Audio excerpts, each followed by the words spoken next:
నమస్తే, welcome to BCN news. నేను విజయలక్ష్మి. ముందుగా ముఖ్యాంశాలు. మెడికల్ కాలేజీల టెండర్లు రద్దు చేయడం ఎవరి తరమూ కాదన్న మంత్రి సత్యకుమార్. సోషల్ మీడియాలో వైసీపీ అసత్య ప్రచారాలు చేస్తోందని ఆగ్రహం. పేదలకు మేలు జరిగే కార్యక్రమాలకు జగన్ అడ్డుపడుతున్నారన్న ఎమ్మెల్యే వర్ల. వైసీపీ హయాంలో కొందరికి అమ్మఒడి, అందరికీ కంటతడి మిగిలిందని ఎద్దేవా. చంద్రబాబు, లోకేష్ల కనుసన్నల్లో హిందూ ఆలయాలకు చెందిన వేల కోట్ల రూపాయల విలువైన భూముల నిక్రాంతం. వైసీపీ నేత పోతిన మహేష్ ఆరోపణలు. గోవింద నామస్మరణతో మారుమోగిన కోనసీమ తిరుమల. వాడపల్లి వెంకన్న దర్శనానికి పోటెత్తిన భక్తజనం. వైసీపీ హయాంలో వైద్య కళాశాల భవన నిర్మాణాలను పూర్తి చేయకుండా జగన్ నిద్రపోయారని మంత్రి సత్యకుమార్ విమర్శించారు. వైసీపీ నేతలు ప్రభుత్వంపై అసత్యాలు ప్రచారం చేస్తూ రాజకీయ లబ్దికి యత్నిస్తున్నారన్నారు. ఆ పార్టీ అధికారంలో ఉన్నప్పుడు వైద్య కళాశాలకు భవనాలు నిర్మించకపోవడంతో వేలాది మెడికల్ సీట్లను విద్యార్థులు కోల్పోయారని చెప్పారు. లక్షలాది మందికి వైద్యం అందలేదని ఆక్షేపించారు. ఇప్పుడు కూటమి ప్రభుత్వంపై సోషల్ మీడియాలో వైసీపీ అసత్య ప్రచారాలు చేస్తోందని ఆగ్రహం వ్యక్తం చేశారు. రాష్టంలో మెడికల్ కాలేజీల నిర్మాణ టెండర్లు రద్దు చేస్తానని జగన్ ప్రకటించడం దారుణమని, అలా రద్దు చేయడం ఎవరి తరమూ కాదన్నారు. పెళ్లిలో ఉంటున్న 50 పడకల ఆసుపత్రిని 100 పడకల ఆసుపత్రిని సఫలీకృతులయ్యారు. నాణ్యమైన వైద్య సేవలను అందించే దిశగా ప్రయత్నం చేశారు. గతంలో కూడా ఇటువంటి మంజూరు చేసినట్టు జీవోలు తీసుకురావడం, దానికి శంకుస్థాపనలు చేయడం జరిగింది. కానీ దానికి కావాల్సిన స్థల సేకరణ కానీ లేదా చిత్తశుద్ధి కానీ లోపించడం కారణంగా అది 100 పడకల ఆసుపత్రి కలగాలని చెప్పింది. కానీ ఎమ్మెల్యే గారి చొరవతో గౌరవ ముఖ్యమంత్రి గారు ఆదేశాల మేరకు దీని 50 పడకలు 100 పడకలు చేయడమే కాకుండా అతి కొద్ది రోజుల్లోనే దీనికి కావాల్సిన పనులు కూడా పూర్తి చేసి ఇవాళ భూమి పూజ కూడా చేయడం జరిగింది. కాంట్రాక్టర్ని కూడా గుర్తించడం జరిగింది.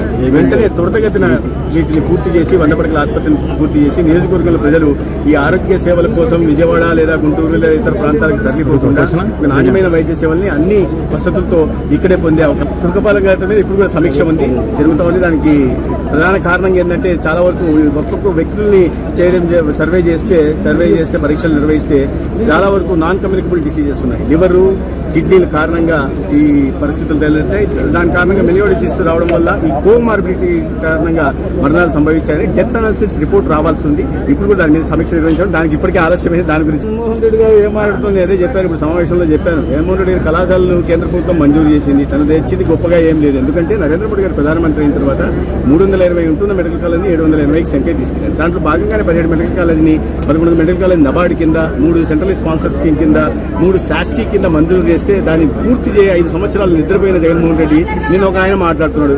1.5 సంవత్సరం అయింది, మేము వచ్చి 15 నెలలు అయింది అధికారంలోకి. 1.5 సంవత్సరం మీరు ఏం చేశారు అని, మీరు చేసిన అప్పులు తీర్చేయడానికి మా సమయం సరిపోతారు. అది అయినప్పటికీ కూడా మీరు గతంలో దాంట్లో 12% మాత్రమే ఫైనాన్షియల్ ప్రోగ్రెస్ చూపిస్తే వాటిని ఇవాళ మేము సేఫ్ క్లోజర్ తీసుకొచ్చి ఆ కాలేజీలు నాణ్యమైన వైద్య విద్యలను అందించడం కోసం, వైద్య సేవలను అందించడం కోసం ఇవాళ పీపీపీ మోడ్లో పోతుంటే ఇవాళ దాంట్లో ప్రజలకు, విద్యార్థులకు వచ్చిన ఇబ్బంది లేదు, పేదలకు వైద్య సేవల విషయంలో వచ్చిన ఇబ్బంది లేదు. కానీ దాన్ని రాజకీయం చేసి దాని యాజమాన్య హక్కులు ప్రభుత్వం దగ్గరే ఉంటాయి. నిర్వహణ పర్యవేక్షణ ప్రభుత్వం దగ్గరే ఉంటుంది. నిర్వహణ మాత్రమే ప్రైవేటు సంస్థల దగ్గర ఉంటుంది. అది కూడా 33 సంవత్సరాల వరకు మాత్రమే. తర్వాత మళ్ళా మెడికల్ కాలేజీలు ప్రభుత్వ ఆధీనంలోకి వస్తాయి. ఈ సందర్భంలో ఫైనాన్స్, బిల్డ్, ఆపరేట్, ట్రాన్స్ఫర్ ప్రాతిపదికన ప్రైవేటు వ్యక్తులు రావడం, ప్రైవేటు సంస్థలు రావడం, పీపీపీ పబ్లిక్ అంటే government private partnership, government private partnership తో చేస్తున్నది కానీ ప్రైవేట్ కు అమ్ముతున్నది కాదు.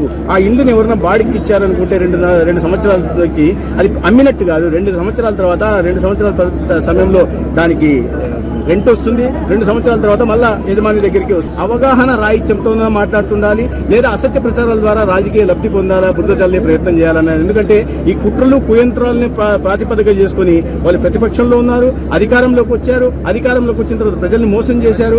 గొడ్డలి పోటీని గుండెపోటీగా మార్చడం కానీ, లేదా కోడికత్తి విషయంలో కానీ, గులకరాయి విషయంలో కానీ ఏదైనా చేసినా కూడా కుట్రలు, కుతంత్రాలు సోషల్ మీడియా మాధ్యమంగా ప్రజల్లో. రాష్ట్రంలో ఉన్నది కార్మికుల, కర్షకుల ప్రభుత్వమని మరోసారి నిరూపితమైందని పామర్రు ఎమ్మెల్యే వల్లకుమార్ రాజా అన్నారు. ఆటో డ్రైవర్లకు దసరా నుంచి 15,000 ఆర్థిక సాయం సీఎం చంద్రబాబు ప్రకటించారని, దీనివల్ల రాష్ట్రంలో ఉన్న 2.90 లక్షల మందికి 435 కోట్ల లబ్ది చేకూరుతుందన్నారు. మంగళగిరి టీడీపీ కేంద్ర కార్యాలయంలో మీడియాతో మాట్లాడుతూ ఆటో డ్రైవర్ సోదరుల తరపున సీఎం చంద్రబాబుకి, కూటమి ప్రభుత్వానికి ఆయన ధన్యవాదాలు తెలిపారు. పేదలకు మేలు జరిగే కార్యక్రమాలకు జగన్ అడ్డుపడుతున్నారని ఆగ్రహం వ్యక్తం చేశారు. జగన్ హయాంలో కొందరికే అమ్మఒడి, అందరికీ కంటతడి మిగిలిందని ఆయన విమర్శించారు. నేను ఆటో వాడిని, అన్నగారి రూటు వాడిని, న్యాయమైన రేటు వాడిని, ముఖ్యమంత్రి చంద్రబాబు గారికి ధన్యవాదాలు చెప్పడానికి వచ్చానని తెలియజేస్తున్నా. ఏదైతే దసరా పండుగ నాటికి రాష్ట్రంలో ఉన్న 2,90,000 మంది ఆటో సోదరులందరికీ కూడా 15,000 రూపాయలు సాయం చేయడానికి ముఖ్యమంత్రి గారు, మనసున్న ముఖ్యమంత్రి గారు ముందుకు వచ్చినందుకు ఆటో సోదరులందరి తరఫున ముఖ్యమంత్రి గారికి ధన్యవాదాలు తెలియజేయడానికి ఈరోజు పామర్ నియోజకవర్గ శాసనసభ్యుడిగా ముందుకు వచ్చాను మరొకసారి తెలియజేస్తూ, ఈరోజు ఈ ప్రభుత్వం కర్షకుల ప్రభుత్వం, కార్మికుల ప్రభుత్వం, కార్మికుల ఆటో వాళ్ళ కష్టాలు తీర్చే కూటమి ప్రభుత్వం అని కూడా తెలియజేస్తున్నాం. ఏదైతే 15,000 రూపాయల సహాయం ప్రకటించారో ఈ కూటమి ప్రభుత్వం యొక్క చిత్తశుద్ధి ఆటో వాళ్ళ పైన ఏ రకంగా ఉందో అర్థం. ఇది ఆటో అన్నల ప్రభుత్వం, ఆటో వాళ్ళ ప్రభుత్వం. ముఖ్యమంత్రి చంద్రబాబు గారికి మరొక్కసారి ఆటో సోదరులందరి తరఫున ధన్యవాదాలు తెలియజేస్తున్నాం. రాష్ట్రంలో గత 5 సంవత్సరాలు ఎంత దారుణంగా ఆటో వాళ్ళని ఇబ్బంది పెట్టారు.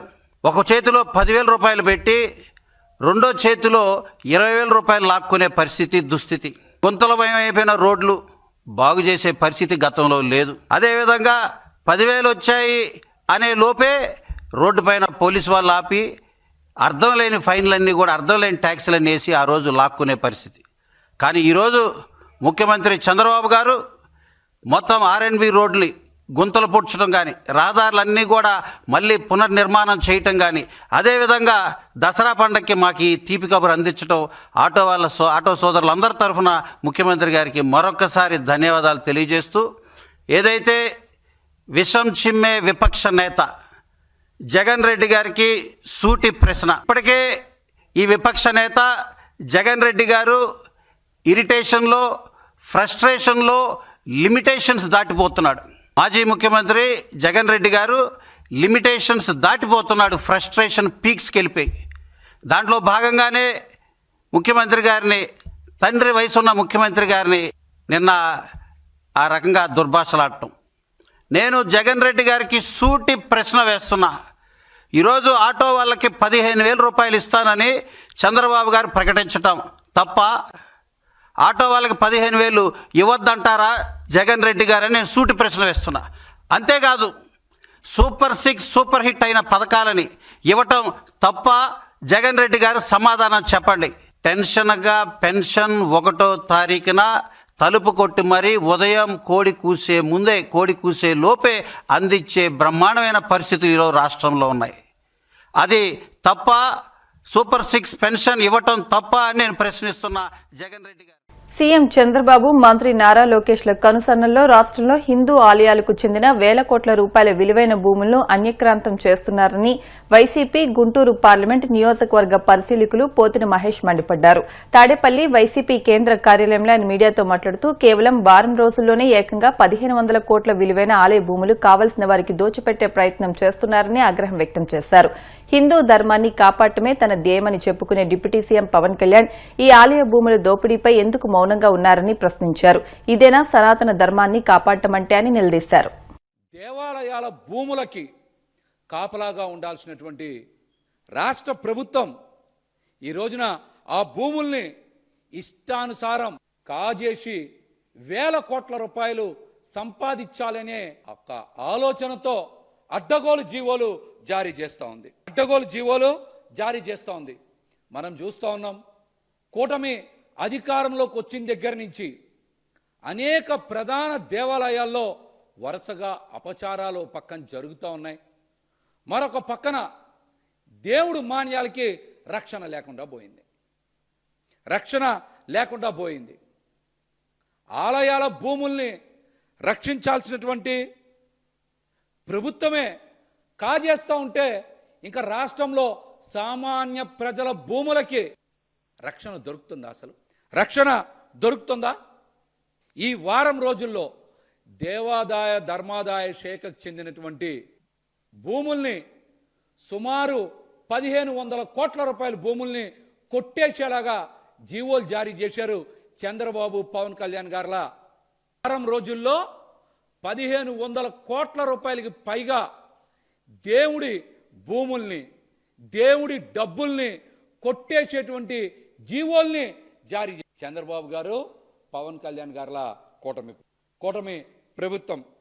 మీరు చూస్తే ఈ రోజున ఎన్టీఆర్ జిల్లా తిరువూరు నియోజకవర్గం గంపలగూడెం మండలంలో వినగడప గ్రామంలో జగన్మోహన వేణుగోపాల స్వామికి చెందినటువంటి 1036 ఎకరాల భూమిని నిషేధిత భూముల జాబితా నుండి తొలగించి 1000 కోట్ల రూపాయల దేవుడు భూములను కొట్టేయడానికి చాలా పెద్ద స్కామ్ని చంద్రబాబు గారి ప్రభుత్వం చేసింది. ఈ జగన్మోహన వేణుగోపాల స్వామి ఆలయానికి